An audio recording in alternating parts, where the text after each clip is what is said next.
اہم ترین خبر آپ کو دیں گے۔ جسٹس منصور علی شاہ نے چیف جسٹس پاکستان کو خط لکھ دیا ہے۔ خط میں کہا گیا ہے کہ بطور عدلیہ کے سربراہ چیف جسٹس پاکستان فوری طور پر ایگزیکٹو سے رابطہ کریں اور ان پر واضح کریں کہ آئینی عدالتوں کے ججز سے مشاورت کے بغیر ترمیم نہیں ہو سکتی۔ آئینی عدالتوں کے ججز پر مشتمل ایک کنونشن بھی بلایا جا سکتا ہے۔ عبدالقیوم صدیقی نمائندہ خصوصی جیو نیوز ہمارے ساتھ موجود ہیں۔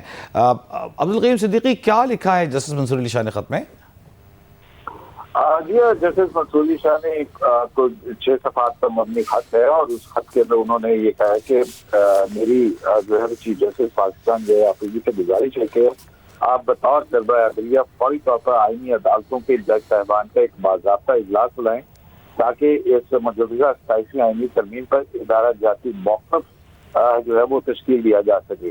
خط میں انہوں نے یہ بھی لکھا ہے کہ یہ اجلاس نہ صرف عدلیہ کی رائے کو آئینی عمل کا حصہ بنائے گا بلکہ مستقبل کے لیے ایک مثبت نظیر بھی قائم کرے گا۔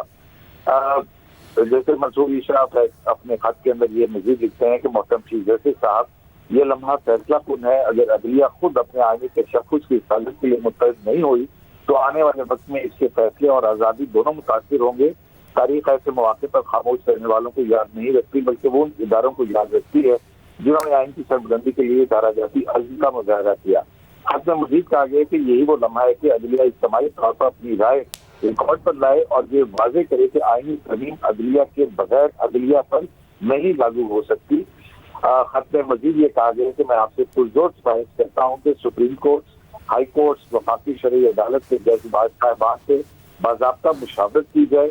عبدالقیوم صدیقی، یہ بتائیے گا سینیٹ فیونیٹ جج نے اپنے خط میں آئین کے کسی آرٹیکل کا حوالہ دیا جس کے تحت یہ ساری کارروائی آگے بڑھائیں گے چیف جسٹس؟